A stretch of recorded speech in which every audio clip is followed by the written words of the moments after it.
Hello guys, my name is CS Shalaka Sharma and अभी तक हम लोगों ने basic concepts of equity capital, share capital and some 2-3 types of issues of shares we have studied up till now. So now we are going to continue with section number 54 that talks about issue of sweat equity shares. See, by the name itself, it suggests sweat equity. Sweat पसीना जो employees मेहनत करते हैं company में, equity उसमें उस मेहनत के पीछे उन्हें किसी प्रकार का कुछ ओनरशिप मिलना. Sweat equity is issued to keep the employees of the company motivated by making them partner in growth of the company. Company जैसे जैसे ग्रो कर रहा है, again since we know company is a separate legal entity, that's why a company does not grow, the company's activities, the company's profits grow. And how do they grow? How does that happen? The company's employees, they work hard for such profits, and in such after such working they give results, desired results to the companies. They run their businesses in an efficient manner so that the company generates profit. So अगर company को profit मिल रहा है which is a good thing, ये क्यों मिल रहा है? Employees की मेहनत के वजह से, एम्प्लॉयज का पसीना बहाने के वजह से, जिसके लिए उन्हें भी किसी ना किसी प्रकार का कुछ मोटिवेशन मिलना चाहिए या काम करने के लिए.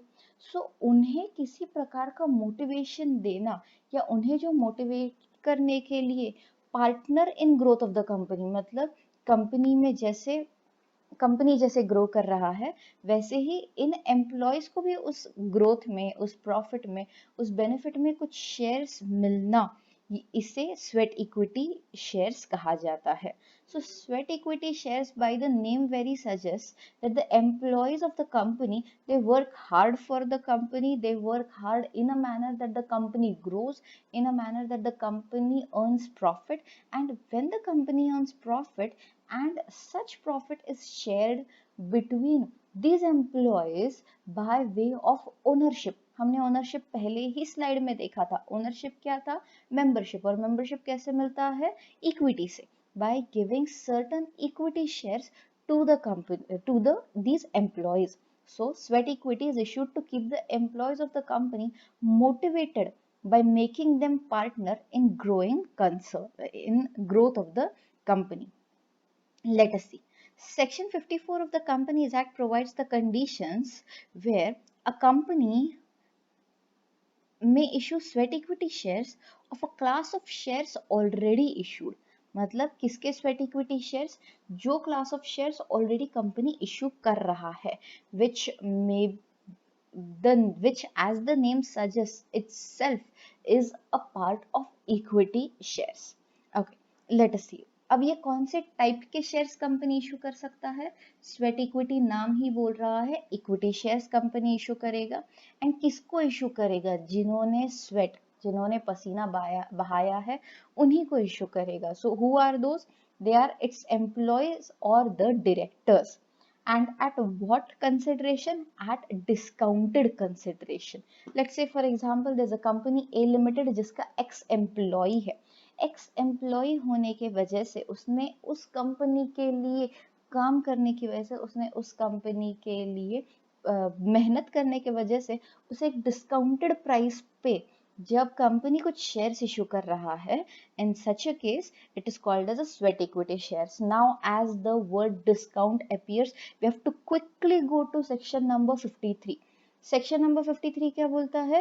Prohibition of issue of shares at discount. Discount पे शेयर्स इशू करना प्रोहिबिटेड है, इसलिए sweat equity shares is one exception. Sweat equity shares discount पे शेयर्स इशू करने का एक्सेप्शन है. एक्सेप्शन क्यों है? क्योंकि बिना स्वेट इक्विटी के किसी भी तरह का शेयर कंपनी डिस्काउंट पे इशू नहीं कर सकता है. Next, issued for what? What are the sweat equity shares issued for? Providing know-how or making available rights in the nature of intellectual property rights or value additions.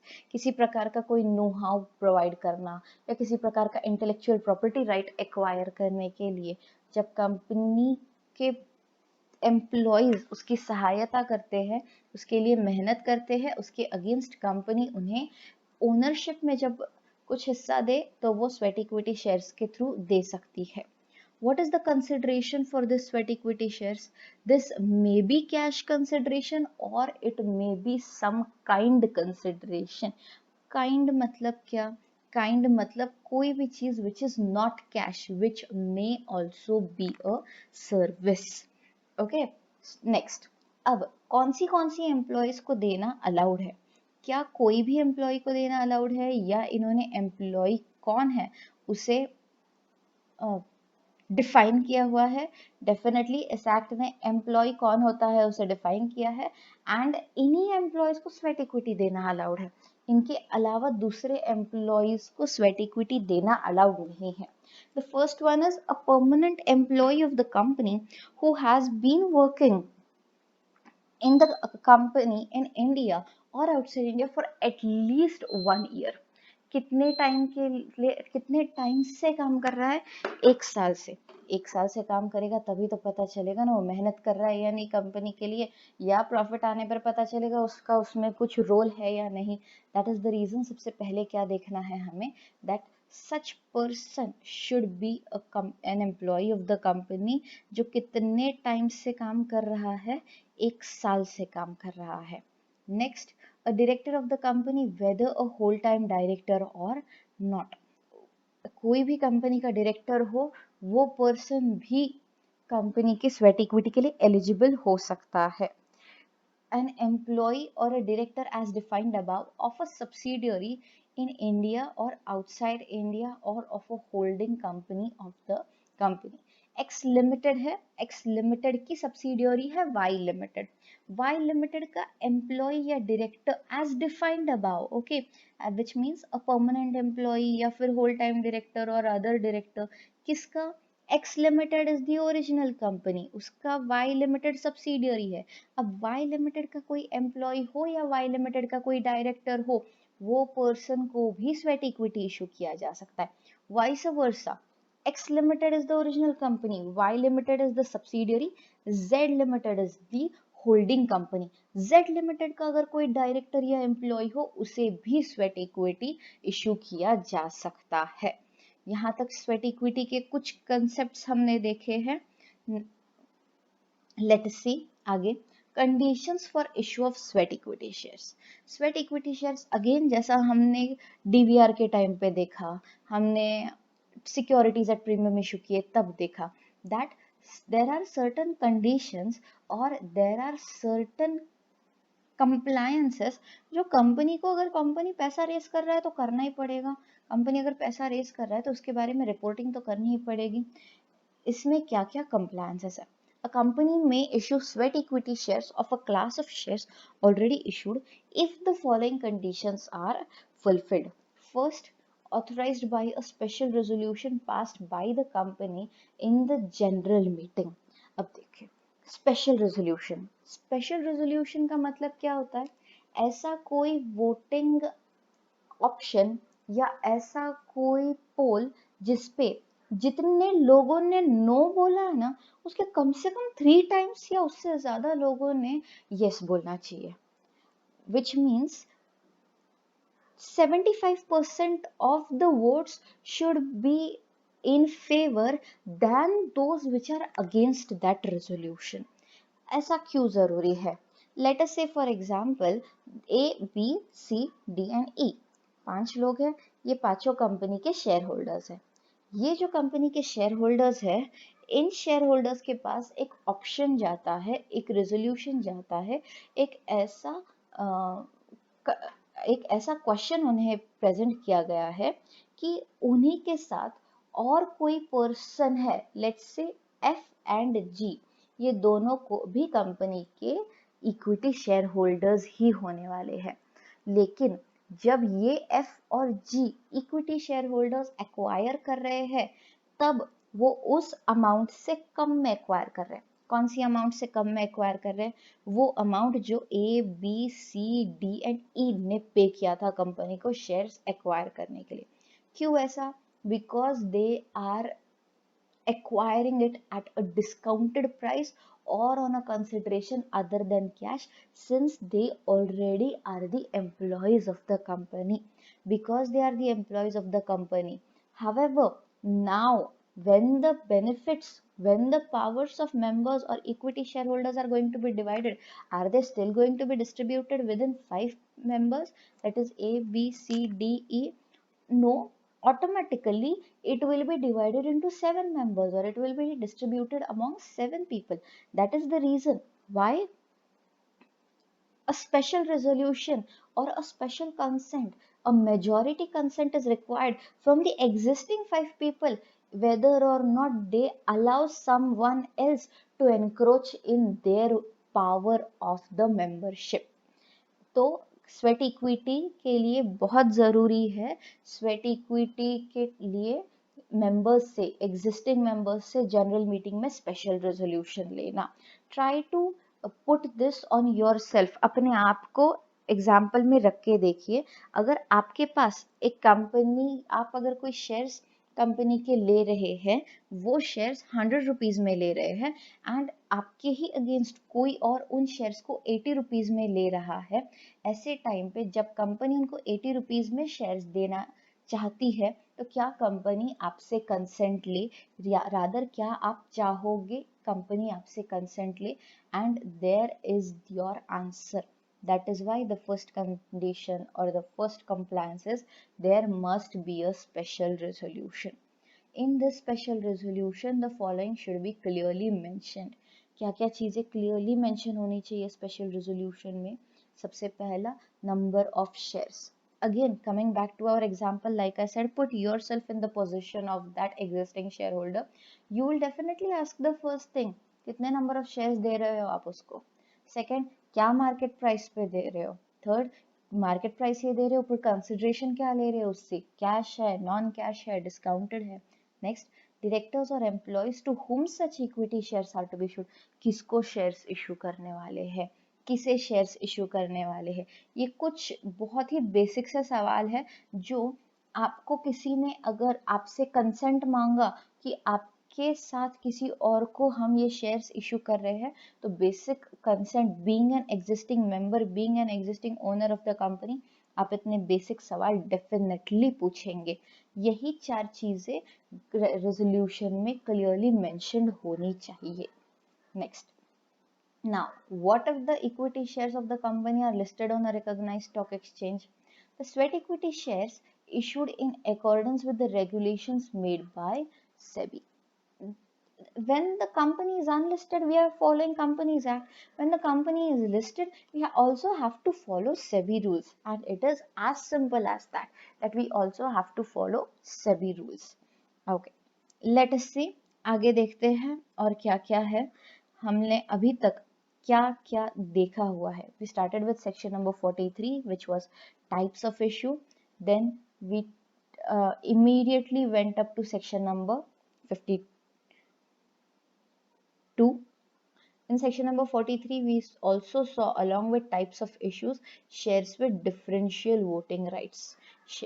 What are shares with differential voting rights? What are the conditions or the compliances that are required to be fulfilled by a company regarding shares with differential voting rights? उसके बाद हमने देखा section number 52, issue of securities at premium. Then prohibition to issue shares at discount. Prohibition to issue shares at discount का पहला exception हमने देखा, issue of sweat equity shares, that is section number 54. तो अभी तक हमारा section number 43, section number 52, 53 and section number 54 हो गया है. We are immediately starting with section number 55. Section number 55 talks about preference shares. Going back to the very first slide, जहाँ हमने equity और प्रेफरेंस का डिफरेंस देखा था, वहाँ हमने देखा था इक्विटी क्या होता है. Equity is not something which is not a preference share. Equity is something जिसके पीछे प्रेफरेंस नहीं मिलता है, इसलिए हमें डेफिनेशन में ये देखना था कि प्रेफरेंस क्या होता है. What exactly is a preference share? A preference share is one जिसमें उस शेयर होल्डर को जब कंपनी डिविडेंड डिक्लेयर करता है और पे करता है तो उस शेयर होल्डर को प्रायोरिटी मिलता है, एंड जब कंपनी कैपिटल रीपेमेंट करता है तभी भी उस शेयर होल्डर को उस वाइंडिंग अप के टाइम पे मिलने वाले कैपिटल रीपेमेंट के लिए प्रायोरिटी मिलता है। वो हर होल्डर जिसको डिविडेंड या कैपिटल के लिए प्रायोरिटी मिलता है वो प्रेफरेंस शेयर होल्डर हुआ। Now in preference share holder also there are various types of preference shares. This flow chart has been copied from your CA Inter module itself.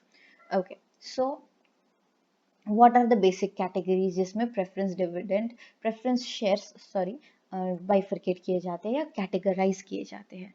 सबसे पहला on the basis of dividend payout, on the basis of convertibility to shares and on the basis of रिडीमेबिलिटी।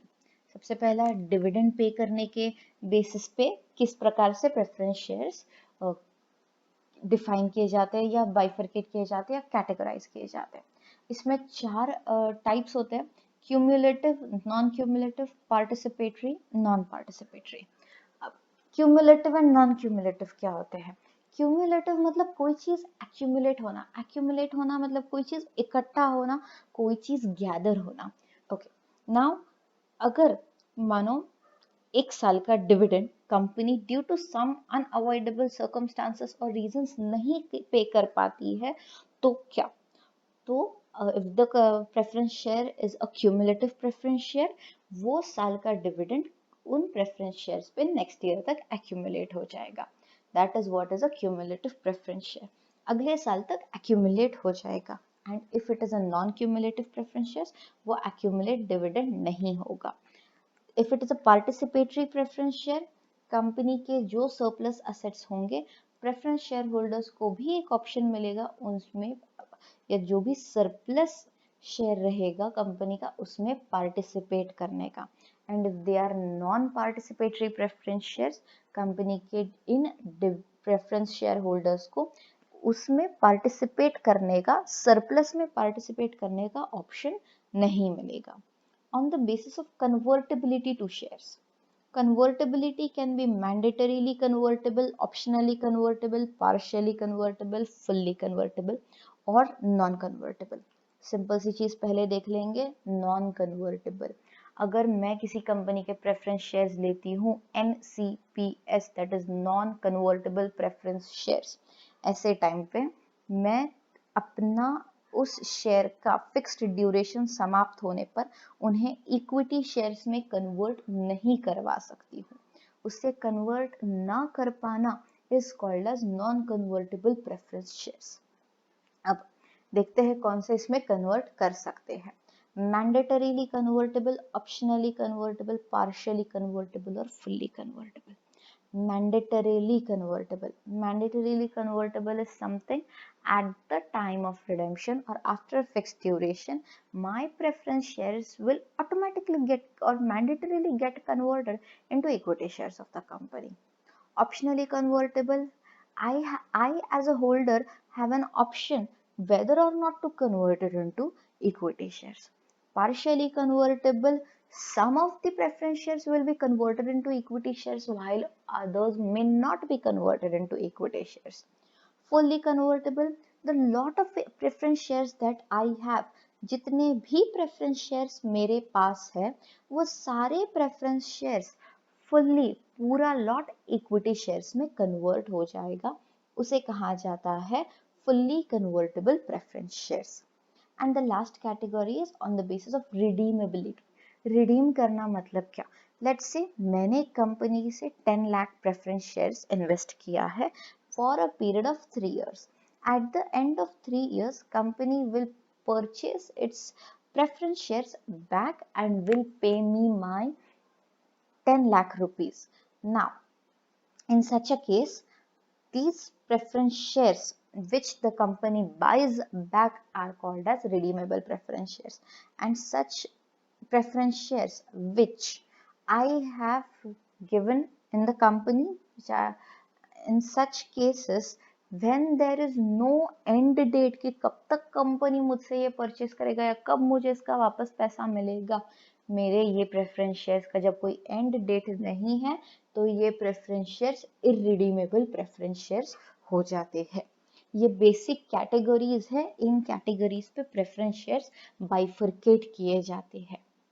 Let us start with section number 55 that talks about issue and redemption of preference shares. Okay. According to section 55, no company limited by shares shall issue any preference shares which are irredeemable. ऊपर के flow chart में हमने last concept देखा था रिडीमेबिलिटी में, irredeemable. कोई भी company ऐसा कोई भी शेयर इशू नहीं करेगा जो इररिडीमेबल हो। Irredeemable share shall not be issued, shall not bold किया हुआ है, कंपल्सरी प्रोविजन है, नहीं मतलब नहीं कर सकती है कंपनी इररिडीमेबल शेयर्स। अब कंपनी को ऐसे ही शेयर्स इश्यू करने पड़ेंगे जो after a specified point of time company redeem कर सके, मींस कंपनी उसके पीछे उतनी लिक्विडिटी क्रिएट कर सके। Only when authorized by articles, a company may issue redeemable preference shares for a maximum tenure of 20 years. अब यहाँ पे और दो तीन चीजें हैं ध्यान देने जैसी। सबसे पहला तो company redeemable preference shares issue कर सकता है, पर इसमें भी पहली चीज कब, अगर एओए में अथॉरिटी है तो। अगर एओए में प्रेफरेंस शेयर्स के लिए अथॉरिटी नहीं है तब तो रिडीमेबल, इररिडीमेबल तो सवाल ही नहीं आता, कंपनीज एक्ट ने खुद ही मना किया है। अगर एओए में अथॉरिटी नहीं है तो रिडीमेबल प्रेफरेंस शेयर्स इशू करना भी बहुत मुश्किल होगा कंपनी के लिए। अब सबसे पहले इसलिए देखना है कि चेक करना है एओए में अथॉरिटी है या एओए में अथॉरिटी नहीं है। एओए में अथॉरिटी है तो आगे बढ़ो, आगे बढ़ने पर भी कौन से प्रेफरेंस शेयर्स इशू करो, या तो redeemable, not irredeemable, redeemable he issue करो। और ये रिडीम भी मैक्सिमम कितने टेन्योर तक ही हो सकता है, 20 years। मतलब एज अ कंपनी मैं 20 years तक प्रेफरेंस शेयर्स इशू कर सकती हूँ। A company engaged in setting up and dealing with infrastructural projects may issue preference shares for a period exceeding 20 years but not exceeding 30 years. ये आपको याद रखना है। कोई भी कंपनी है अगर वो इंफ्रास्ट्रक्चर से रिलेटेड काम करती है तो उसके लिए मैक्सिमम पीरियड 20 की जगह 30 साल हो जाएगा। लेकिन अगर इंफ्रा कंपनी के अलावा कोई और कंपनी है तो वो मैक्सिमम रिडीमेबल प्रेफरेंस शेयर्स 20 साल तक के लिए ही इशू कर सकता है। There is again one more twist for infrastructural projects as companies as well. ये जब 10 एडिशनल ईयर्स के लिए प्रेफरेंस शेयर्स इशू करते हैं तब इन्हें एक और क्राइटेरिया ध्यान में रखना है। Minimum 10% of such preference shares per year from the 21st year on proportionate basis at the option of preference shares. अब इनके पास टोटल मैक्सिमम टेन्योर कितना है, किसके पास, इंफ्रा कंपनीज के पास। इंफ्रा कंपनीज के पास मैक्सिमम टेन्योर है 30 साल का। तो क्या उन्होंने सारा रिडेम्पशन 30वें साल में करना है, 27वें साल में करना है, 28वें साल में करना है, ऐसा चलेगा नहीं, ऐसा नहीं चलेगा। उन्होंने क्या करना है, 21वें साल से रिडेम्पशन करना चालू करना है। अब 21वें साल से हर साल उन्होंने थोड़ा पैसा देना है, थोड़ा पैसा देना है, थोड़ा पैसा देना है, जिससे कि 30वें साल तक पूरा खाता नील हो जाए, जिससे कि 30वें साल तक पूरा का पूरा अकाउंट टैली हो जाए। पर अब उन्होंने रिडीम करना है हर साल, 21वें साल से कितना रिडीम करना है, उन्होंने कम से कम 10% करना है। तो क्या 11% कर सकते हैं, 12% कर सकते हैं, यस कर सकते हैं। इस हिसाब से उन्होंने ध्यान में रखना है कि अगर वो ज्यादा अमाउंट प्रोपोर्शनेटली रिडीम कर रहे हैं तो लास्ट इंस्टॉलमेंट 10% से कम नहीं होना चाहिए। So the company has to calculate it in such a way that every year starting from the 21st year minimum 10% is to be redeemed. क्या 50% करके 2 साल में रिडेम्पशन कर सकते हैं, बिल्कुल कर सकते हैं। क्या 30%, 40% करके कर सकते हैं, बिल्कुल कर सकते हैं। क्या 15% के हिसाब से कर सकते हैं, बिल्कुल कर सकते हैं। हावेवर ध्यान इस चीज का रखना है, कभी भी ये जो मिनिमम परसेंटेज है रिडेम्पशन का वो 10% से नीचे नहीं जाना चाहिए। नेक्स्ट, रिडेम्पशन के लिए सोर्स कौन सा यूज करना है, ये रिडेम्पशन के लिए पैसा कहाँ से देना है। Shall be redeemed only out of profits which would be available for dividend, वो प्रॉफिट जो डिविडेंड के लिए यूज किया जा सकता है, और प्रोसीड्स ऑफ फ्रेश इशू, अगर कोई नया इशू है और उसके अगेंस्ट पैसा कंपनी ने जनरेट किया है, उस पैसे से भी रिडेम्पशन किया जा सकता है।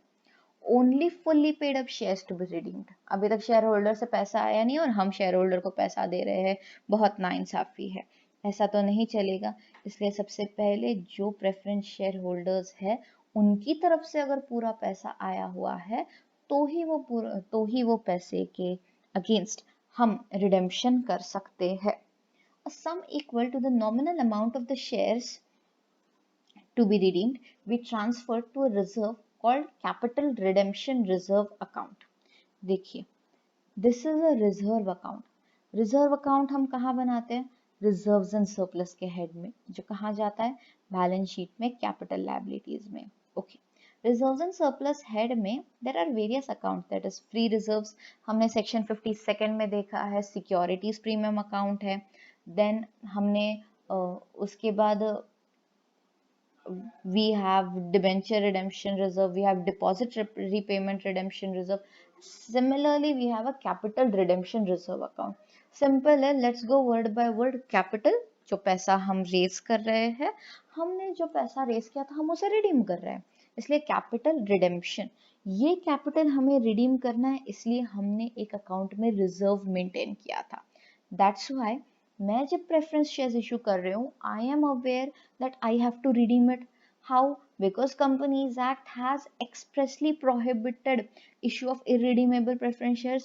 लिया है तो चुकाना पड़ेगा, तो जब मैं प्रेफरेंस शेयर्स ले रही हूँ रिडीम भी करने पड़ेंगे। जब हम ये प्रेफरेंस शेयर्स रिडीम कर रहे हैं तो उसके लिए एक रिजर्व बनाना पड़ेगा ना।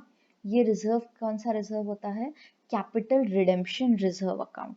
So whenever I have to redeem any amount of shares, I have to take care, as a compliance professional we need to take care that there has to be an account called the capital redemption reserve, and जो amount shares के पीछे मुझे redemption में पे करना है, sum equal to the nominal amount of the shares to be redeemed be transferred to this reserve। which reserve? This reserve called the capital redemption reserve account। For further issue of redeemable preference shares, when a company is not in a position to redeem any preference shares or to pay dividend, further issue can be made with the consent of the holders of 3/4 in value of such preference shares and with the approval of the tribunal। Okay, I'll also simultaneously read this point from your module, which says when a company is not in a position to redeem any preference shares or to pay dividend, if any, on such shares in accordance with the terms of issue, it may, with the consent of the holders of 3/4 in value of such preference shares and with the approval of the tribunal on a petition made by it in this behalf, issue further redeemable preference shares equal to the amount due, including the dividend thereon, in respect of the unredeemed preference shares, and on issue of such further redeemable preference shares, the unredeemed preference shares shall be deemed to have been redeemed। अगर company को और redeemable preference shares issue करने हैं, लेकिन company ने जो पहले preference shares issue कर रहे हैं उसको रिडीम करना कि कंपनी की फाइनेंशियल पोजीशन नहीं है, फाइनेंशियल पोजीशन मतलब क्षमता नहीं है, या फिर कंपनी की काबिलियत नहीं है, कंपनी के पास उतना पैसा नहीं है, उतने फंड्स नहीं है जो कि कंपनी यूज कर सके प्रेफरेंस शेयर्स रिडीम करने के लिए, या फिर प्रेफरेंस शेयर होल्डर्स जो है एग्जिस्टिंग उन्हें डिविडेंड भी ये कंपनी नहीं पे कर पा रही है, ऐसे टाइम पे क्या करने का, ऐसे टाइम पे कंपनी को नया इशू अगर करना है तो कंपनी नया इशू कर सकती है, प्रोवाइडेड कंपनी के पास सबसे पहले क्या लगेगा, जो एग्जिस्टिंग प्रेफरेंस शेयर्स है ना उनका कंसेंट लगेगा। अब ये कंसेंट कितने लोगों का लगेगा, holders of 3/4 in value of such preference shares। And with the approval of tribunal, and को मैं यहाँ पे बोल्ड कर देती हूँ, and with the approval of tribunal, दोनों क्यूमुलेटिव पॉइंट्स है, दोनों पॉइंट्स कंपल्सरीली कंप्लाई होने ही चाहिए। मतलब सिर्फ और सिर्फ कंपनी के एग्जिस्टिंग प्रेफरेंस शेयर होल्डर्स से अगर कंसेंट आता है उतना सफिशिएंट नहीं है, ट्रिब्यूनल के भी अप्रूवल की जरूरत रहेगी।